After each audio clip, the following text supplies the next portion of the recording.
Good morning बच्चों। आज हम शुरू करने जा रहे हैं क्लास 9th बायोलॉजी का एक चैप्टर, पहला chapter improvement in food resources. Improvement in food resources, खाद्य संसाधनों में सुधार। मतलब ह्यूमन बींग्स या पेड़ पौधे या जीव जंतु और भी हैं, सभी को भोजन की आवश्यकता है। All living things require food materials, but how, और कैसे इन सारे लोगों का फूड रिक्वायरमेंट्स फुलफिल हो जाता है, पूरा हो जाता है। आज इसी पर हम लोग चर्चा करेंगे।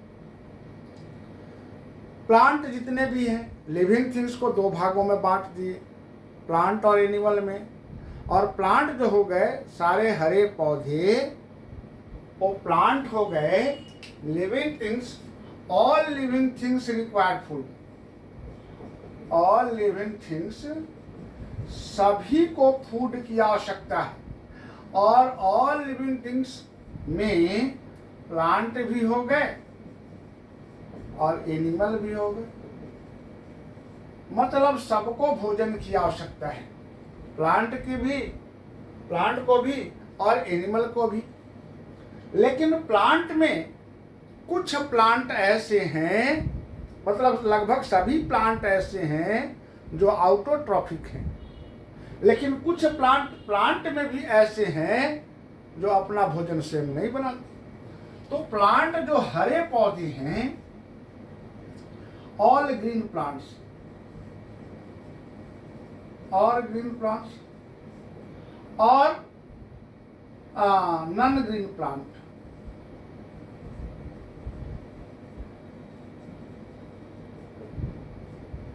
ऑल ग्रीन प्लांट अपना भोजन स्वयं बनाते हैं। सभी हरे पौधे अपना भोजन स्वयं बनाते हैं। कैसे? With the help of photosynthesis. सारे हरे पौधों में एक प्रक्रिया होती है फोटोसिंथेसिस का, प्रकाश संश्लेषण का। और प्रकाश संश्लेषण के माध्यम से सारे हरे पौधे अपना भोजन स्वयं बना लेते हैं। प्रकाश संश्लेषण की प्रक्रिया में पौधे सूर्य से सनलाइट लेते हैं। उनके पास हरा पिगमेंट पाया जाता है जिसे क्लोरोफिल कहते हैं। वायुमंडल से कार्बन डाइऑक्साइड लेते हैं, जमीन से पानी ले लेते हैं। इन्हीं चार पदार्थों से वे अपना भोजन स्वयं बना लेते हैं। सारे ग्रीन प्लांट जो हो गए वो फोटोसिंथेसिस का प्रोसेस करते हैं।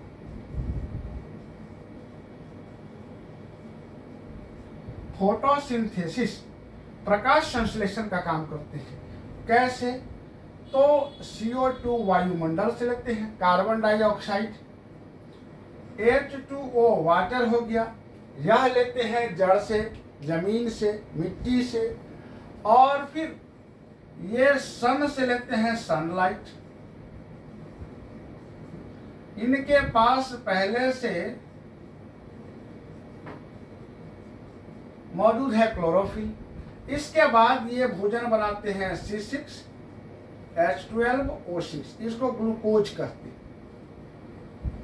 फिर इसके बाद यह वायुमंडल में O2 छोड़ देते हैं और एक बाई प्रोडक्ट के रूप में पानी का भी अंश छोड़ते हैं ट्रांसपिरेशन के माध्यम से। तो इस तरह से सभी हरे पौधे फोटोसिंथेसिस के माध्यम से अपना भोजन स्वयं बना लेते हैं, यानी कि ग्लूकोज बना लेते हैं। यही भोजन है। जबकि हम भी धूप में अगर खड़ा रह जाएं, वायुमंडल से कार्बन डाइऑक्साइड तो हम भी खींच लेते हैं। यह अलग बात है कि हमारा फेफड़ा कार्बन डाइऑक्साइड को बाहर भेज देता है, अंदर नहीं जाने देता। लेकिन लेते हैं, फर्स्ट टाइम तो हम कार्बन डाइऑक्साइड को भी लेते हैं, पानी भी हम पीते हैं। लेकिन बस एक चीज हमारे पास नहीं है, हम सब लिविंग एनिमल्स के पास ये क्लोरोफिल नहीं है। परिणाम स्वरूप हम अपना भोजन स्वयं नहीं बनाते। हम अपने भोजन के लिए इन हरे पौधों और नॉन ग्रीन प्लांट पर भी और एनिमल पर भोजन के लिए निर्भर रहते हैं। तो हम अपना भोजन स्वयं नहीं बनाते। ये सारे हरे पौधे अपना भोजन स्वयं बना लेते हैं। अब इसके बाद देखिए कुछ ऐसे पौधे हैं जो नॉन ग्रीन है। नॉन ग्रीन प्लांट में एक प्लांट आप देखे होंगे, मशरूम। मशरूम नॉन ग्रीन है। तो मशरूम अपना भोजन स्वयं नहीं बनाता। मशरूम अपने भोजन के लिए सड़े गले dead and decade substances of plant products, plant products के, प्लांट अवशेषों के सड़े गले मटेरियल से अपना भोजन प्राप्त करता है मशरूम। इसीलिए इसको हम कहते हैं सैप्रोफाइटिक प्लांट, मृतजीवी पौधा। जबकि हरे पौधों को हम लोग कहते हैं आउटोट्रॉफिक प्लांट, स्वपोषी पौधा। आउटोट्रॉफिक स्वपोषी हो गया, यह आउटोट्रॉफिक हो गया, मतलब स्वपोषी हो गया। और यह हेटेरोट्रॉपिक है, लेकिन चूंकि सड़े गले पदार्थों पर रहता है इसलिए इसको हम लोग कहते हैं सैप्रोफाइटिक। इसको कहते हैं मृतजीवी, मृतजीवी पौधा कहते हैं। तो इस तरह से प्लांट का हम लोग दो वैरायटी देखे भोजन के आधार पर कि सारे हरे पौधे अपना भोजन स्वयं बनाते हैं, और कुछ पौधे ऐसे हैं नॉन ग्रीन प्लांट हैं जैसे मशरूम है, वो dead and decayed substance of plant, हरे पौधों के सड़े गले मटेरियल से ही अपना भोजन प्राप्त करते हैं, इसलिए उनको मृतजीवी पौधा कहते हैं। अब एनिमल, एनिमल तो अपना भोजन स्वयं नहीं बनाता। एनिमल तो अपना स्वयं भोजन नहीं बनाता। तो एनिमल जो है अपना भोजन कहां से प्राप्त करता है? प्लांट से। और एनिमल को खा करके अपना भोजन प्राप्त करता है। यानी कि एनिमल अपना भोजन प्लांट प्रोडक्ट, एनिमल और एनिमल प्रोडक्ट से प्राप्त करता है। तो इस तरह से प्लांट चूंकि अपना भोजन स्वयं नहीं बनाता, दूसरे पर भोजन के लिए आधारित है, आश्रित है, इसलिए इसको हम हेटेरोट्रॉफिक कहते हैं। यह हेटेरोट्रॉफिक है, यानी कि इसको कहते हैं परपोषी, हेटेरोट्रॉफिक एनिमल। लेकिन हेटेरोट्रॉफिक है, परपोषी है, तो परपोषी तो भोजन कैसे करता है? तो अगर यह प्लांट पर आधारित है, हेटेरोट्रॉफिक अगर प्लांट पर आधारित है तो हम इसको कहते हैं हर्बीवोरस। यानी कि प्लांट और प्लांट प्रोडक्ट खाता है एनिमल।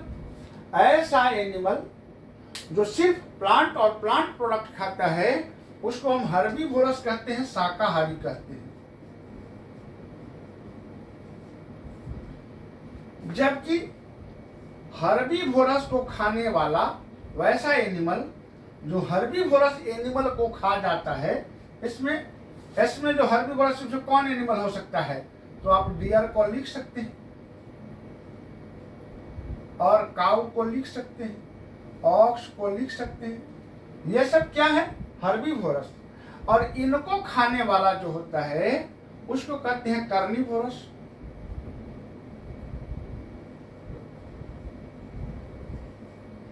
इसको कहते हैं मांसाहारी।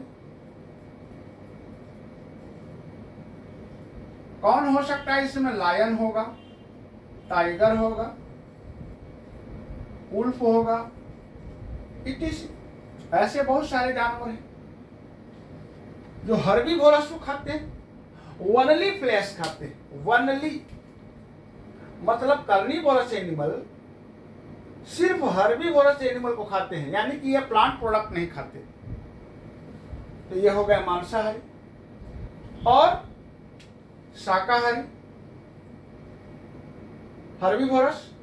और एक और ऐसा एनिमल का प्रजाति है जो दोनों को खाता है, हर्बीवोरस को भी खा जाता है और कार्निवोरस को भी खा जाता है।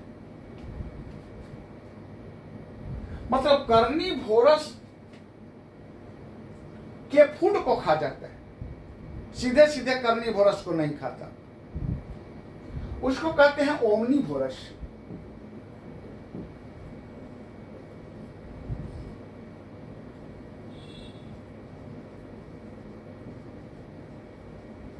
इसको कहते हैं सर्वाहारी।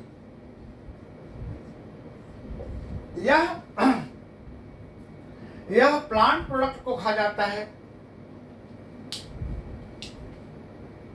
प्लांट को खा जाता है, सीधे सीधे प्लांट प्रोडक्ट को खा जाता है और प्लांट को खाने वाले हर्बीवोरस को खा जाता है। कुछ ऐसे ओमनीवोरस हैं जो कार्निवोरस को भी खा जाते हैं, तो हम उनको कहते हैं कि वह ओमनीवोरस है, सर्वाहारी है, सबको खा जाते हैं। कौन है वो?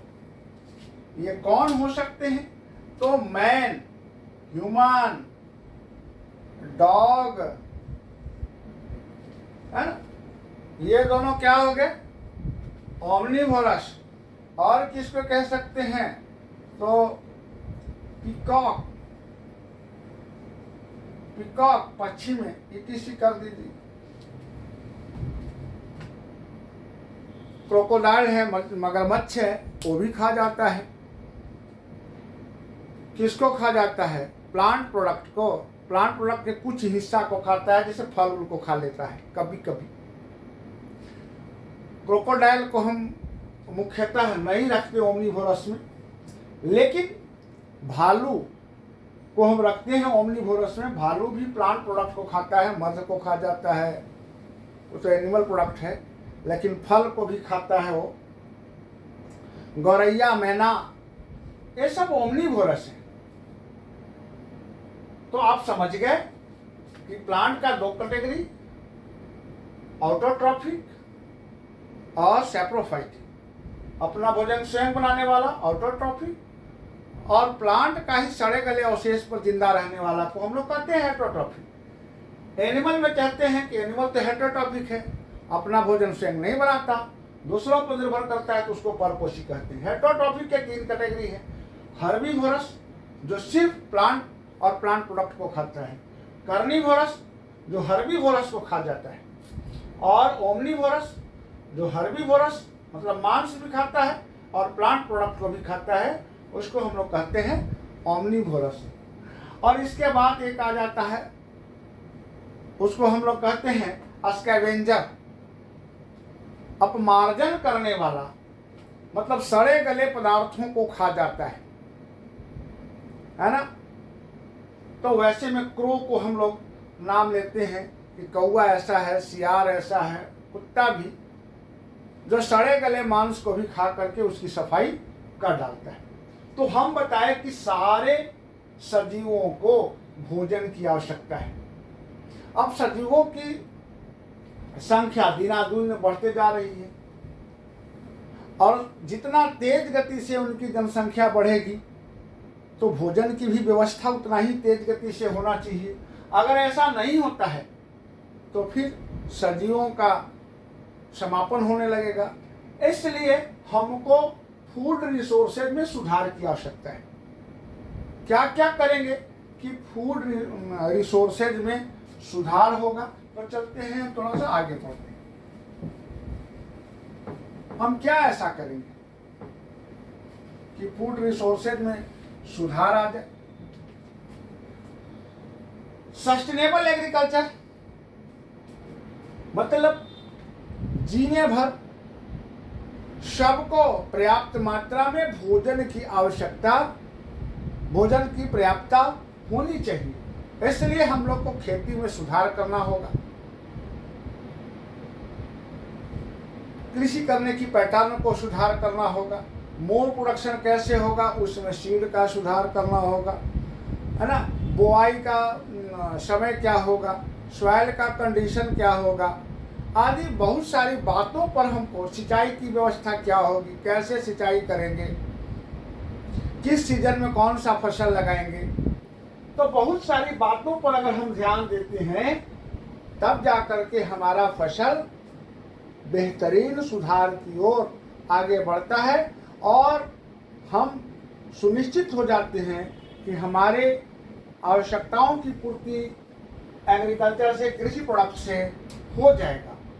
तो हम कहते हैं उसको sustainable agriculture. Advantage of sustainable agriculture क्या है, क्या फायदे हैं?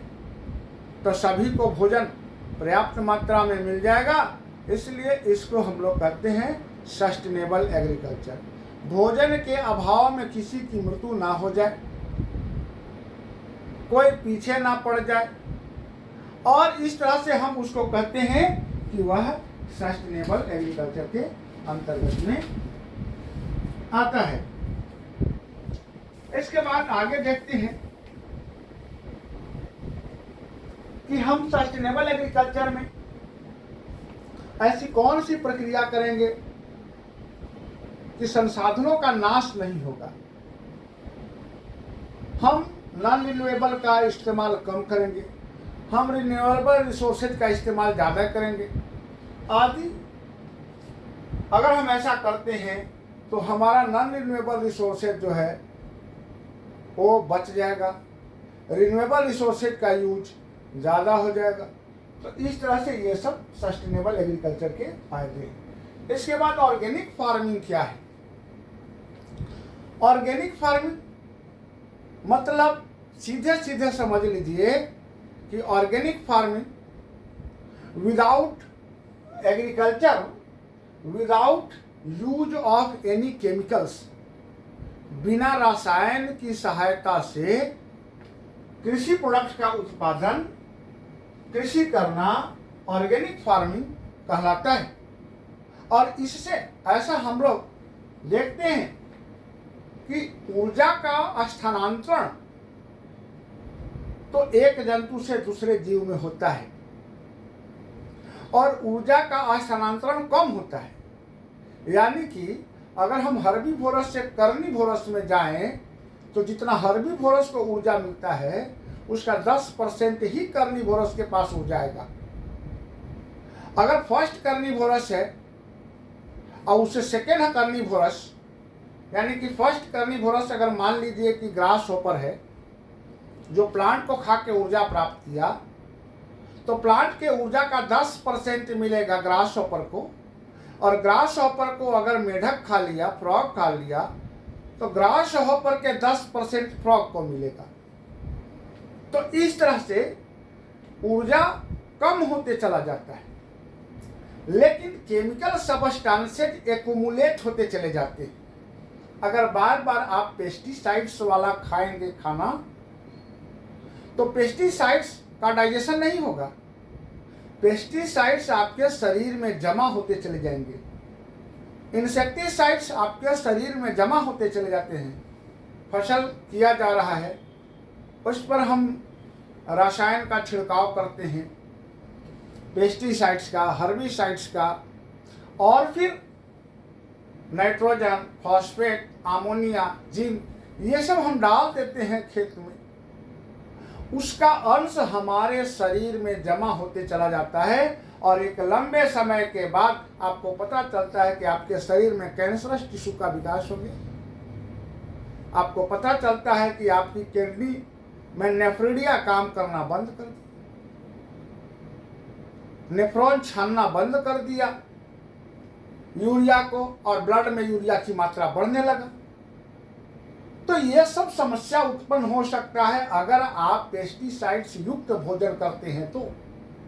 तो आज सरकार चाह रही है कि कृषि की ऐसी व्यवस्था किया जाए जिसमें हम निरोग रहें, पेस्टिसाइड्स का, केमिकल्स का, रसायनों का कम से कम उपयोग है या ना उपयोग हो ही नहीं। विदाउट रसायन के हम बढ़िया कृषि कर लें, अगर विदाउट रसायन की कृषि हो रहा है तो उसको हम कहते हैं ऑर्गेनिक फार्मिंग। क्या फायदे हैं? एडवांटेज ऑफ ऑर्गेनिक फार्मिंग, क्या फायदे हो सकते हैं? तो सबसे पहले पॉल्यूशन नहीं होगा। आए दिन हम लोग फसल पर पेस्टिसाइड्स का छिड़काव कर रहे हैं और पेस्टिसाइड्स फसल से हमारे शरीर पर पहुंच जा रहा है। पेस्टिसाइड्स फसल पर गया, वर्षा हो गई, पानी में मिल गया, बह करके नदी में आई, नदी दूषित हो गया, नदी का पानी दूषित हो गया, हवा दूषित हो गया। उस पॉल्यूशन से हमको छुटकारा मिल जाएगा अगर हम ऑर्गेनिक फार्मिंग करते हैं तो। और ऑर्गेनिक से खेती करने से जो प्रोडक्ट हमारे प्लांट प्रोडक्ट आते हैं वो प्योर होंगे, शुद्ध हो जाएंगे। तो वैसे ही स्थिति में हमारे शरीर में उनका डाइजेशन आसानी से हो जाएगा और कोई साइड इफेक्ट नहीं होगा, नॉन इफेक्टिव रहेगा।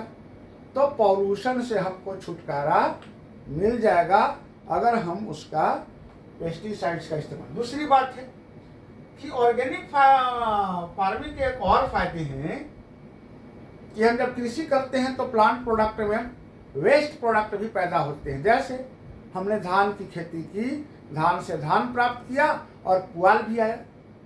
गेहूं की खेती की तो भूसा भी आया और उसमें उसका हस्क अनाज भी आया। अनाज का हम इस्तेमाल कर लिए और हस्क को क्या करेंगे, पुआल को क्या करेंगे? अगर उनको खेत में ही सड़ा दिया जाए तो सड़ने के बाद मैन्युअर खाद बना देते हैं, वो ऑर्गेनिक खाद हो जाएंगे और खेत की उर्वरा शक्ति को बढ़ा देंगे। ऑर्गेनिक फार्मिंग के एक और तरीके हैं कि हम क्रॉप रोटेशन करा देते हैं। क्रॉप रोटेशन कराने से मिट्टी की उर्वरा शक्ति बरकरार रहती है। जैसे दो धान्य फसलों के बीच में एक दलहन फसल अगर हम कर देते हैं, दलहन की खेती कर देते हैं, तो खेत में नाइट्रिफिकेशन की प्रोसेस से नाइट्रोजन की मात्रा स्वतः बढ़ जाती है। अलग से हमको रासायनिक नाइट्रोजन डालने की आवश्यकता नहीं होती, अलग से नाइट्रोजन हम नहीं डालते उसमें।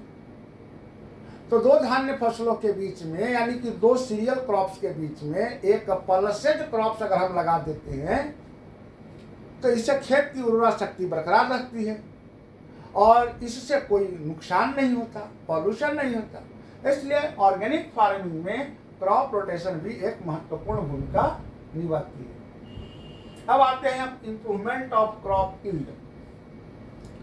क्रॉप यील्ड के इंप्रूवमेंट, जैसा कि हम जानते हैं खेत की एरिया बढ़ नहीं रही है, जबकि खेत से प्रोडक्ट को खाने वालों की संख्या बढ़ती जा रही है। आदमी दिन दुना रात चौगुना बढ़ते जा रहे हैं, लेकिन खेत नहीं बढ़ पा रही है। हम भूमि का उपयोग सड़क में, शहरीकरण में, एयरपोर्ट में, रेलवे में और भी फैक्ट्रियां लगाने में और भी अदर डेवलपमेंट कार्यों में हम उपयोग करते आ रहे हैं। परिणाम स्वरूप जो एग्रीकल्चर एरिया है वो शॉर्ट होते चला जा रहा है और हमारी जनसंख्या बढ़ती चली जा रही है। तो ऐसी कौन सी प्रक्रिया करेंगे हम कि कम खेत में ज़्यादा उत्पादन हो?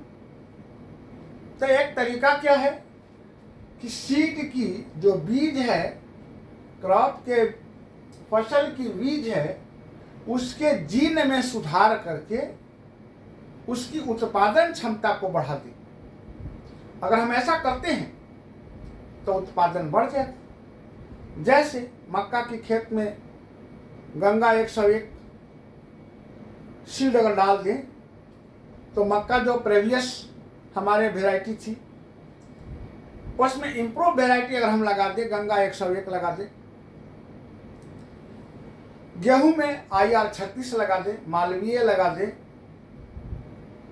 धान की खेती में अगर हम लगा दें, उसमें धान की खेती में लगा दें हम अगर इम्प्रूव्ड वेराइटी, इम्प्रूव्ड क्वालिटी, जैसे गंगा कावेरी है जो बहुत ज़्यादा उत्पादन करता है, इम्प्रूव्ड वेराइटी है। अगर हम इसको लगा दें तो उत्पादन क्या हो जाएगा, बढ़ जाएगा। और इस तरह से हम ज़्यादा उत्पादन आने लगेगा। तो हम कहते हैं हम कि जब ज़्यादा उत्पादन होगा, अधिक से अधिक उत्पादन होगा, तो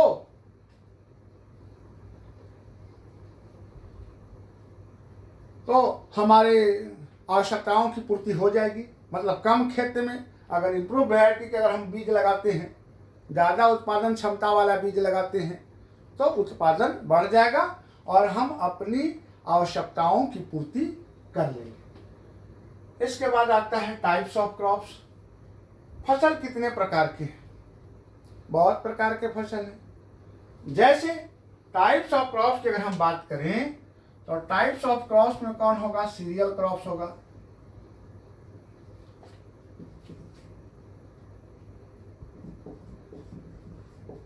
सीरियल क्रॉप्स हो गया, पल्सेड क्रॉप्स हो गया,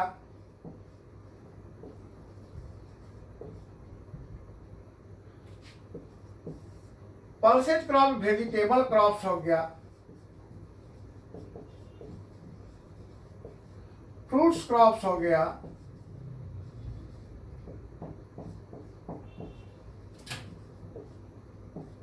मेडिसिनल प्लांट हो गया,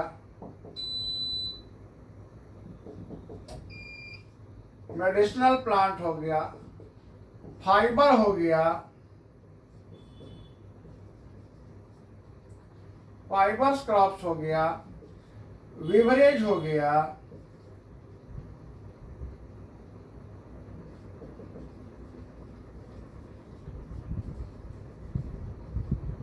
क्रॉप्स हो गया, और भी बहुत सारे क्रॉप्स हमारे पास हैं।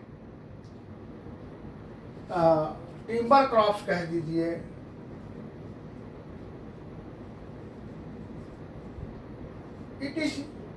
मतलब अगर हम वैरायटी देखें तो बहुत सारे वैरायटी है और सबका यूज है हमको खाने के लिए। ये हो गया वेजिटेबल, मेडिसिनल, फाइबर हम अदर यूज करते हैं, बेवरेज पेय पदार्थ हो गया, टिम्बर फर्नीचर में इस्तेमाल करते हैं। तो क्रॉप्स का बहुत सारा प्रकार है। अब एक लास्ट है टाइप्स ऑफ क्रॉप्स में हम चलते हैं कि सीजन के आधार पर हम फसल को कितने भागों में बांटते हैं। सीजन के आधार पर फसल को हम 3 भागों में बांट देते हैं। कौन भाई? तो पहला हो जाता है हम लोग को खरीफ क्रॉप्स, यानी कि crops of rainy season. Crops of rainy season मतलब वर्षा ऋतु में बोए जाने वाला क्रॉप्स। दूसरा हो गया रबी क्रॉप्स, यानी कि क्रॉप्स ऑफ विंटर सीजन। और तीसरा है जैद क्रॉप्स,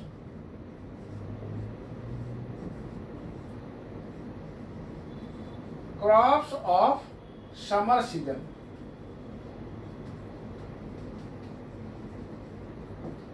खरीफ में कौन कौन से फसल होते हैं? तो मक्का हो जाते हैं, धान की खेती हो गई। रबी में कौन? गेहूं हो गया, चना हो गया। जैद में वाटरमेलन हो गया, ककम्बर हो गया।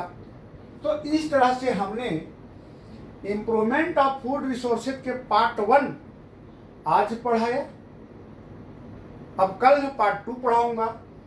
और आपने देखा सस्टेनेबल एग्रीकल्चर है ना, जीवन की आवश्यकताओं को पूर्ति करने वाला कृषि, जिसमें सबसे पहला स्थिति है भोजन, यानी कि भोजन को प्राप्त करने के लिए किया जाने वाले कृषि।